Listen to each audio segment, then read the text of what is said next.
আজিমপুরে আসার পর থেকেই হিদির দিনগুলো ব্যস্ততায় কাটছে। কোচিংয়ে দৌড়াদৌড়ি, পড়াশোনা, সপ্তাহে একাধিক পরীক্ষা সব মিলিয়ে তার অবস্থা নাজেহাল।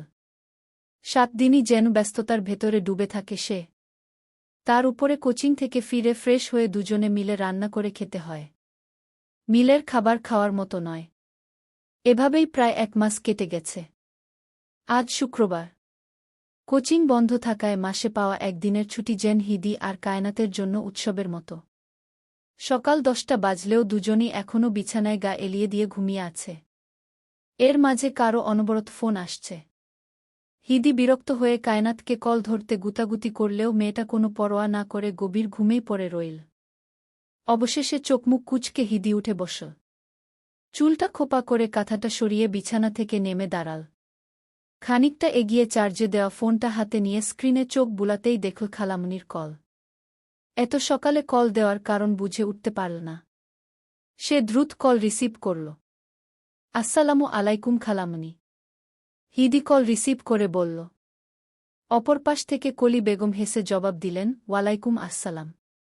কেমন আছিস? হিদি হেসে বলল, আলহামদুলিল্লাহ ভালো। তুমি কেমন আছো? আলহামদুলিল্লাহ ভালো। এতবার কল দিলে কোনো কিছু হয়েছে? হয়েছে, ওই জন্য তো কল দিলাম। কি হয়েছে খালামণি? হিদি খানিকটা আতঙ্কিত হয়ে বলল। কলি বেগম শান্ত কণ্ঠে বলল, আরে ভয় পাওয়ার মতো কিছু হয়নি। মানহাকে চিনিস তো?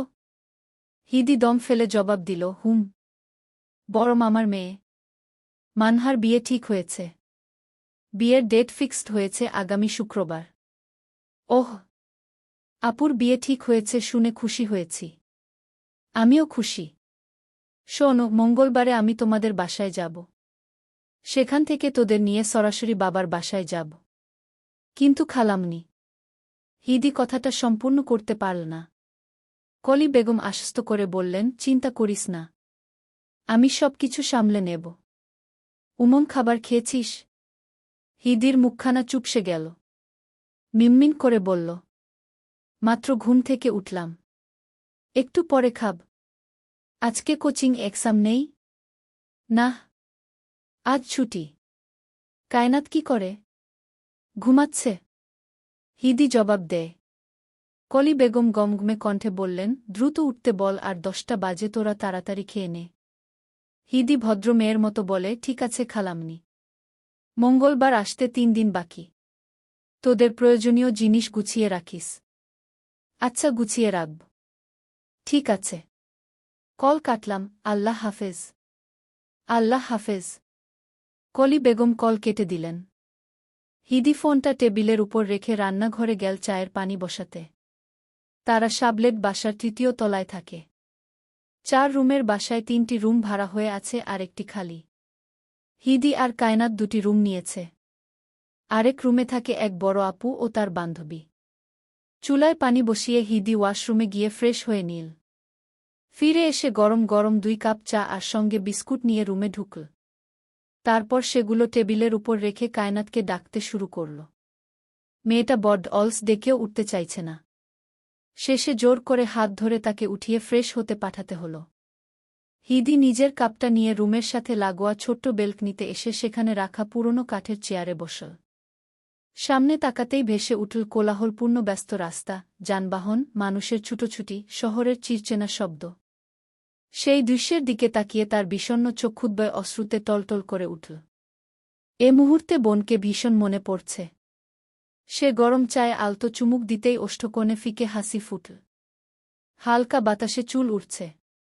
সে চেয়ারে হেলান দিয়ে আনমনা ভঙ্গিতে গুনগুনিয়ে উঠল। প্রথমত আমি তোমাকে চাই। দ্বিতীয়ত আমি তোমাকে চাই। তৃতীয়ত আমি তোমাকে চাই। শেষ পর্যন্ত আমি তোমাকে চাই। নিঝুম অন্ধকারে আমি তোমাকে চাই। রাতভোর হলে আমি তোমাকে চাই। সকালের কৈশোরে আমি তোমাকে চাই। সন্ধ্যের অবকাশে তোমাকে চাই। বৈশাখী ঝড়ে আমি তোমাকে চাই। আষাঢ়ের মেঘে আমি তোমাকে চাই। শ্রাবণে শ্রাবণে আমি তোমাকে চাই। অকালবোধনে আমি তোমাকে চাই। হিদি থেমে চায় আরেক চুমুক দিল। মনটা ধীরে ধীরে প্রশান্তিতে ভরে যাচ্ছে। সকালের সূর্যের সোনালি রশ্মি বারান্দা পেরিয়ে তার গায়ে এসে পড়ছে। বছরের মাঝামাঝি সময় তাই গরমটাও যেন একটু বেশি অনুভূত হচ্ছে। তবুও এই শান্ত সকালটা তাকে অদ্ভুতভাবে স্বস্তি দিচ্ছিল। ঠিক তখনই হাতে নিজের কাপ নিয়ে কায়নাত এসে হাজির। মেয়েটা হিদির গাওয়া সুর ধরে ফেলল চোখে মুখে সেই চিরচেনা দুষ্টু হাসি নিয়ে। তারপর মিটিমিটি হেসে গেয়ে উঠল, এক কাপ চায়ে হিদি মিস্টার মার্ডারারকে চায়। গধূলির বিকেলে হিদি তাকেই চায়। ঘুমের ঘোরেও হিদি তাকেই চায়। কায়নাতের দুষ্টুমিভরা কণ্ঠস্বর শুনে হিদি চোখ গরম করে তাকায়। কিন্তু মেয়েটা ভয় না পেয়ে আরেকটা চেয়ার টেনে পাশেই বসে চায় চুমুক দেয়। রসিয়ে বলে, কি হলো অমন করে তাকিয়ে আছিস কেন? সত্যিই তো বললাম। হিদি ভরকে গেলেও মেকি রাগ দেখিয়ে বলল, একদম বাজে কথা বলবি না। বাজে কথা নয়, সত্যি বলছি। তুই নিজেও কিন্তু উনাকে ভুলতে পারিসনি। মনে রাখার মতো কেউ নয় উনি। বাপরে সেন্টিখোর। বেশি কথা না বলে মুখ বন্ধ রাখ। হিদি গমঘুমে কণ্ঠে বলল। কায়নাত শব্দ করে হেসে উঠল। হাসি বজায় রেখে বলল, তোকে একটা আইডিয়া দেই। হিদি আর চোখে তাকিয়ে বলল, কি? উনার বাংলোতে গিয়ে দেখা করে আসতে পারিস। আমার মাথায় পাগলে ভর করেনি। আমি পড়াশোনায় ফোকাস করতে চাই। তাই আজেবাজে কথা বলে মাথা খারাপ করিস না। আমার আফসোস হচ্ছে তোর জায়গায় আমি কেন হলাম না? ইস, কি সিনেমেটিক ব্যাপার, স্যাপার হতো। মিস্টার মার্ডারার তোর বদলে আমায় উদ্ধার করত। তারপর সেই বাংলোতে নিয়ে গিয়ে সেফলি রাখত আর তোর কপাল বরাবর শুট করে দিত। কথাটা খানিকটা গমগমে কণ্ঠে বলে কটমট করে তাকাল। কায়নাত ভাবভঙ্গি দেখে অগোচরে মুচকি হাসল। তারপর বলল, উহুম উহুম, কোথাও যেন পোড়া পোড়া গন্ধ পাচ্ছি। হিদি পূর্বের ন্যায় গমগমে কণ্ঠে বলল, তোর মন জ্বলছে তাই? সত্যি বলতে বুকের ভেতর জ্বলে যাচ্ছে তাকে না দেখে। তোর ওই মিস্টার মার্ডারারের কাহিনী শুনে আমি বোধ হয় ফিদা যাচ্ছি। তুই ফেল। আমি মোটেও রাখছি না। কিন্তু গন্ধ তো তীব্র হচ্ছে। নাকে কাপড় চেপে বসে থাক। কথাটা বলেই হিদি বিরক্ত মুখে হনহনিয়ে রুমের ভেতর চলে গেল। এই মেয়েটা সারাক্ষণ জ্বালিয়ে মারে। এক মুহূর্ত শান্তি নেই। কায়নাতের এই অবিরাম খোঁচায় তার মন আর মস্তিষ্কে পূর্ব নামের সেই অচেনা মানুষটার আনাগোনা আরও বেড়ে গেছে। যাকে মনে পড়া এখন যেন বাধ্যতামূলক হয়ে দাঁড়িয়েছে। কেন যে বাদর মেয়েকে সেই দিন আনমনে আসল ঘটনাটা বলে ফেলেছিল, এখন তার ফল ভুগতে হচ্ছে। মনে মনে বিরক্ত হচ্ছে এসব ভেবে। আবার অদ্ভুত অনুভূতি হচ্ছে। হিদি দীর্ঘ নিঃশ্বাস ফেলে বিছানায় বসে মাথা দুহাতে চেপে ধরল। বিকেল 4টা বাজে। প্রায় 1 মাস পর অবকাশ পেয়ে হিদি আর কায়নাত ঠিক করল কোথাও একটু বাইরে যাওয়া দরকার। তাই দুজনে চলে এসেছে ডি ক্যাফেতে। এটা আজিমপুর রোডের পরিচিত আড্ডাখানা। 2য় তলার এক কোণার টেবিলটা খালি দেখতে পেয়ে ওরা বসে পড়ল। কিছুক্ষণ আগে কোল্ড কফি আর স্ন্যাক্স অর্ডার দিয়ে রেখেছে। এখন দুজন গল্পে মশগুল। গল্পের মাঝেই ওয়েটার এসে খাবারগুলো সার্ভ করে রেখে গেল। আমার ভীষণ ভয় করছে। হিদির কণ্ঠে উদ্বিগ্নতা। কিছু নিয়ে চিন্তিত রয়েছে। কায়নাত কোল্ড কফিতে চুমুক দিতে গিয়েও দিল না। কপাল কুঁচকে জিজ্ঞেস করল, কেন? হিদি বিরসমুখে বলে, মানহা আপুর বিয়ে। সেখানে আমি তোদের সাথে গেলে নানা রকম প্রশ্নের সম্মুখীন হতে হবে। এই কারণে ভয় করছিস? হুম। আমি যাব না বিয়েতে। তুই আমাদের সাথেই যাবি। মা যেহেতু বলেছে সব সামলে নেবে। তাই তুই চিল থাক। যদি ওখানে কেউ যদি জানতে পারে আমার আসল পরিচয় কি, তখন ঝামেলা হতে পারে। হিদির মনটা ছটফট করে উঠল।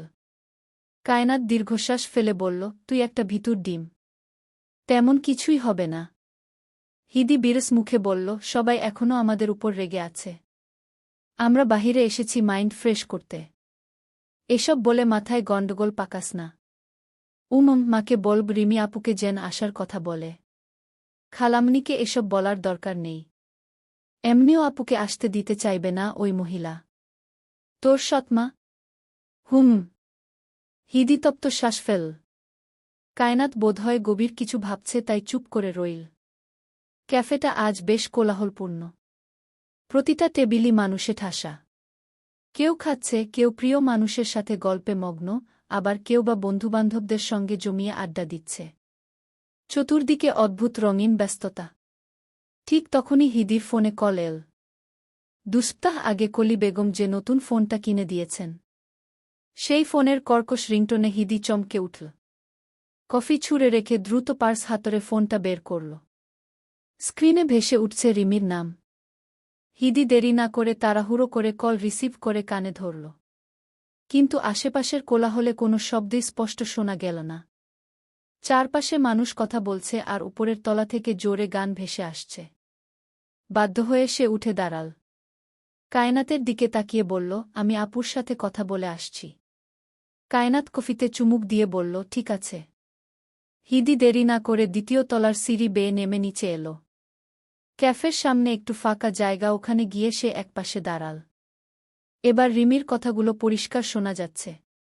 দুজনে প্রায় 10 মিনিট কথা বলে কল শেষ করল। ঠিক তখনই হিদির মনে হল কেউ তার পেছনে এসে দাঁড়িয়েছে। অদ্ভুত অনুভূতি দোলা দিয়ে গেল শরীর জুড়ে। ষষ্ঠ ইন্দ্রিয় ইঙ্গিত দিল পেছনে দাঁড়ানো মানুষটি একজন পুরুষ। কারণ বাতাসে ভেসে আসছে গা জেন্টস পারফিউমের ঘ্রাণ। হিদির অন্তরাত্মা আশঙ্কায় কেঁপে উঠল। ভয় তাকে মুহূর্তেই স্নাজুহীন করে দিল। শরীর যেন বরফ হয়ে এল। সে শুকনো ঢোক গিলল। ভয়কে উপেক্ষা করে সাহস সঞ্চার করে পিছু ফিরে তাকাল। আর তাকাতেই বুকের ভেতরটা শঙ্কিত হয়ে উঠল। শুকনো ঢোক গিলে বলল, আপনি? পরিচিত মানুষটি কিটকিটিয়ে হেসে উঠল, যেন ভয় পাইয়ে খুশি হয়েছে, অথচ চোখে মুখে অন্যরকম হিংস্রতা। মনে হচ্ছে অনেকদিন পর কাঙ্ক্ষিত শিকারটা পেয়েছে। মুখে পৈশাচিক হাসি ফুটিয়ে বলল, অন্য কাউকে আশা করেছিলে বুঝি? হিদি রীতিমতো ভয়ে কাঁপছে। সামনে দাঁড়ানো মানুষটাকে মোটেও স্বাভাবিক লাগছে। কেমন যেন হিংস্রতা বিরাজ করছে। সে আশপাশে তাকাল। মানুষের আনাগোনা কম। সেই চাহনি অনুসরণ করে পুরুষটি পকেট থেকে ছোট চাকু বের করে দাঁতে দাঁত চেপে বলল, মানুষকে ডাকার ভুল করো না।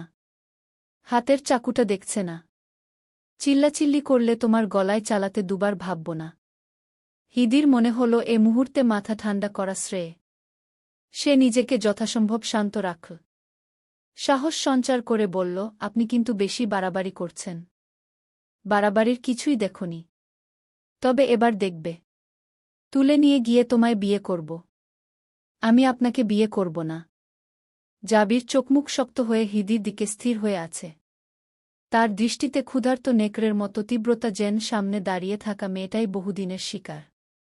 আজ সে আজিমপুরে এসেছিল অন্য একটা কাজে। কিন্তু রাস্তা দিয়ে গাড়িতে যাওয়ার সময় আচমকাই পরিচিত এক মেয়েকে চোখে পড়ে। সেই মেয়েটি হিদি, যাকে মাসখানেক আগে বিয়ে করতে চেয়েছিল। যে বিয়ের আসরেই তাকে অপমানিত হয়ে ফিরে আসতে হয়েছিল।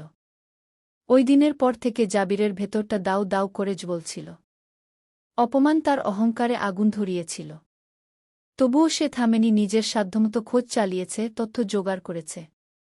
কিন্তু খুঁজে পায়নি মেয়েটাকে। আজ ভাগ্যের পরিহাসে মেয়েটা নিজেই তার সামনে এসে দাঁড়িয়েছে। জাবিরের চোয়াল শক্ত হয়ে ওঠে। ওষ্ঠকোণে নিষ্ঠুর হাসির রেখা ফুটে ওঠে। এখন আর কোনো ছাড় নেই, কোনো পালানোর পথ নেই। আজ সে মেয়েটাকে তুলে নিয়ে যাবে। তারপর বিয়ে করবে। নিজের নিয়মে, নিজের শর্তে। আর বিয়ের পরেই বোঝাবে জাবির কে। আমাকে বিয়ে কেন করবে না? ভুলে যেও না, আমার সাথে তোমার বিয়ে হওয়ার কথা ছিল। জাবির জ্বলন্ত চাহনি নিক্ষেপ করে রাগান্বিত কণ্ঠে নিচু স্বরে বলল। হিদির ভয় করছে, তবুও একথা শুনে বিরক্ত হল। খানিকটা উঁচু স্বরে বলল, বিয়ে না করার কারণ আপনি নেশাখোর, বদ্ধ উন্মাদ। জাবিরের মাথায় যেন আগুন ধরে গেল। সে খানিকটা এগিয়ে গিয়ে হিসহিসিয়ে বলল, তুই আমায় কতটুকু চিনিস? এর থেকেও বেশি খারাপ আমি। একবার বিয়েটা করে নেই, তারপর তোকে বোঝাব। বিয়ে কেন করতে চান আমায়? তোর সৎমা 5 লাখ টাকা নিছিল। কিন্তু পরে আর দিতে পারে নাই। তাই তোকে দিয়ে পুষিয়ে দিতে চাইছিল। ছি হো, আপনারা জঘন্য। সেটা আমিও জানি। কিন্তু তোমায় চাই আমার। কথাটা ক্রোধান্বিত কণ্ঠে বলে জাবির মেয়েটার হাত চেপে ধরল। হিদি চমকে উঠল। সে শঙ্কিত বদনে চাইল। ভয়ার্ত কণ্ঠে বলল, আমার হাত ছাড়ুন, নয়তো আমি চিৎকার করব। জাবির গর্জে উঠে বলল, চিৎকার করো। আমিও দেখি তোমার সাহস কতখানি। জাবির শক্ত হাতে হিদিকে টেনে ক্যাফের এলাকা থেকে বেরিয়ে রাস্তামুখী হয়ে হাঁটা ধরল। তার চোখে একরোখা উন্মাদনা, কোনো কিছুতেই আজ তাকে থামানো যাবে না। সামনেই দাঁড়িয়ে আছে সাদা রঙের একটি গাড়ি। সেই গাড়িতেই তুলে নিয়ে যাওয়া হবে। হিদি হাত মোচড়াতে লাগল। সে নিজেকে ছাড়িয়ে নিতে চাইছে মরিয়া হয়ে। ভেতরে ভেতরে ভয় আর আতঙ্কে তার শরীর জমে যাচ্ছে। মাথা কাজ করছে না, কোনো সিদ্ধান্তই যেন ঠিকমতো নিতে পারছে না। হঠাৎ বুদ্ধি আসল, চিৎকার করলেই হয়তো বাঁচতে পারবে। হয়তো কেউ আসবে। হয়তো এই শয়তানটার কবল থেকে বেরোতে পারবে। সে আর দেরি করল না। নিজের সমস্ত শক্তি জড়ো করে চিৎকার শুরু করল। জাবির মুহূর্তেই থমকে গেল। এমনটা সে আশা করেনি। চিৎকারের তীব্রতা তাকে ভরকে গেছে। সে একবার হিদির দিকে তাকাল। তারপর দ্রুত আশপাশে চোখ বুলাল। সত্যিই মানুষজন এদিকটায় এগিয়ে আসছে। তার মনোযোগ যেই এক মুহূর্তের জন্য সরে গেল। ঠিক সেই মুহূর্তেই হিদি প্রবল ধাক্কা মারল। জাবির ভারসাম্য হারিয়ে ছিটকে দূরে গিয়ে পড়ে গেল। তখনই সুযোগ পেয়ে হিদি আর পেছন ফিরে না তাকিয়ে সোজা দৌড় দিল। ওই হিদি, আমার হাত থেকে পালিয়ে কতদূর যাবি? জাবির কথাটা বলেই হাতে ধরা চাকুটি শক্ত করে ধরে উঠে দাঁড়াল। পরক্ষণেই পিছু পিছু দৌড় লাগাল। হিদি আর কিছু ভাবার সময় পেল না। মানুষজনকে পরোয়া না করে সে সামনে ছুটতে লাগল। তার নিঃশ্বাস ভারী হয়ে আসছে। কিন্তু সে থামেনি। নিশ্চিত বুঝতে পারছিল উন্মাদ মানুষটা পেছনেই আছে। দৌড়াতে দৌড়াতে হঠাৎ এক গলির ভেতর ঢুকে গেল সে। গলিটা লম্বা, খানিকটা আঁকাবাঁকা। গলি পেরিয়ে অবশেষে আরেকটা রাস্তায় উঠে পড়ল। রাস্তাটা তুলনামূলক নির্জন এবং মানুষের আনাগোনা খুবই কম। হিদির বুক কেঁপে উঠল। সে দাঁড়িয়ে দ্রুত পেছনে তাকাল, দেখল জাবির দৌড়ে ঠিক তার দিকেই আসছে। আতঙ্কে হিদির নিঃশ্বাস বন্ধ হয়ে এল। আর সময় ব্যয় না করে আবারও ছুটল সে। কিছুটা দূর যেতে না যেতেই রাস্তায় পড়ে থাকা একটা ইটের সাথে তার পা বেঁধে গেল। আর্তচিৎকার বেরিয়ে এলো মুখ থেকে। পায়ে আঘাত পেয়ে রাস্তায় লুটিয়ে পড়ল। পায়ে তীব্র ব্যথা ছড়িয়ে পড়ছে, শরীর কাঁপছে, নিঃশ্বাস ছুটে যাচ্ছে। ঠিক তখনই তার কান ঘেঁষে ভেসে এলো দ্রুত দৌড়ে আসা পধ্বনি। জাবির কাছে চলে এসেছে। এবার আমার হাত থেকে কিভাবে বাঁচবি? আসলে মাগি মাইন্সের তেজ বেশি। কিন্তু বুদ্ধি থাকে হাঁটুর নিচে। তা না হলে পালানোর চেষ্টা করে? কথাটা বলেই জাবির অট্টহাসিতে ফেটে পড়ল। হিদি ভয়ার্ত চাহনিতে পিছু ফিরে তাকাল। চক্ষু দ্বয়ে ব্যথার কাতরতা। সে ফুপিয়ে উঠল। পায়ের আঘাত ভুলে অতি কষ্টে উঠে দাঁড়াল। অনুভব করল পা ভেজা। সে পায়ের দিকে তাকাল। দেখল পায়ের আঙুল থেতলে রক্ত বের হচ্ছে। সঙ্গে ব্যথায় যেন চিনমিনিয়ে উঠছে। সে হাতে থাকা ফোনটা শক্ত করে ধরল। জাবির পৈশাচিক হেসে এগিয়ে আসতে লাগল আর হিদি পেছাতে লাগল। টাকা পুষিয়ে নিতে তোর পিছে পিছে ঘুরছি। না হলে তোকে মনে না ধরলে এতদিনে তোর মা আর বাপকে খুন করে পদ্মা নদীতে ভাসিয়ে দিতাম। ঢাকায় এসে তো চেহারাই পাল্টিয়ে গেছে। জামাকাপড় ও ভালোই পরছিস। কাহিনী কি? জাবির চাকু উঁচিয়ে গমগমে কণ্ঠে বলল। হিদি চোখ মুখ কুঁচকে সহসা বলে উঠল, কাহিনী বলতে বাধ্য নই। জাবির কিটকিটিয়ে হেসে বলল, কিন্তু এবার বলতে বাধ্য হবি। কথাটা বলতেই এক দলা থুথু এসে পড়ল জাবিরের মুখে। সে স্তব্ধ হয়ে থেমে গেল। বিস্ময়াবিভূত চাহনিতে তাকাল, সামনে তাকাল। হিদি দুঃসাহসিক কাজ করে নিজেও হতভম্ব। নিজের প্রাণ বাঁচাতে ঘুরে দৌড় মারল। কিছুটা দূর যেতেই কারো প্রশস্ত বুকের সাথে বাড়ি খেয়ে ছিটকে পড়ে নিতে গেল। মুহূর্তেই একখানা পুরুষালী হাত মেয়েলি মেদহীন কোমরটা জড়িয়ে ধরে পড়া থেকে বাঁচিয়ে নিল। হিদি চোখ মুখ খিচে দুহাতে আঁকড়ে ধরল পুরুষটির শার্ট। এই যে মিস্টার, আমার হবু, বুকে ছাড়ুন। জাবির ক্রোধান্বিত কণ্ঠে বলে উঠল। হিদি ভয়ে সিটিয়ে আরও শক্ত করে ধরল হাতের মুঠো শার্ট। মানুষটির দিকে না তাকিয়ে আতঙ্কিত হয়ে বলল, আমাকে বাঁচান প্লিজ। ব্যক্তিটি তীক্ষ্ণ চোখে জাবিরের দিকে তাকাল। পরক্ষণে বাহুতে বন্দি মেয়েটার দিকে তাকাল। তার ভাবমূর্তি ক্ষুণ্ণ হয়ে মুখাবয়ব কাঠিন্যতা বর্ণ ধারণ করল। বিরক্তিতে শিরা উপশিরা দপদ পিয়ে উঠল। কথার প্রেক্ষিতে ভরাট কণ্ঠে বলল, মিস হিদি, আপনার আর কতগুলো উডবি হাসব্যান্ড আছে লিস্ট করে দিন। আমি বরং নিজের কাজকর্ম বাদ দিয়ে আপনাকে তাদের থেকে বাঁচানোর প্ল্যান করতে থাকি। পুরুষালী ভরাট কণ্ঠস্বর কর্ণকুহরে প্রবেশ করতেই মেয়েলি শরীরটা কেঁপে উঠল। হৃদি নেত্রপল্লব মেলে বিস্ময়াভিভূত চাহনিতে তাকাল। সামনে দণ্ডায়মান অনাকাঙ্ক্ষিত একজনকে দেখে বুকের ভেতর শীতল শিহরণ বয়ে গেল। কণ্ঠে বিমূঢ়তা নিয়ে অস্ফুটস্বরে আওড়াল, পূর্ব।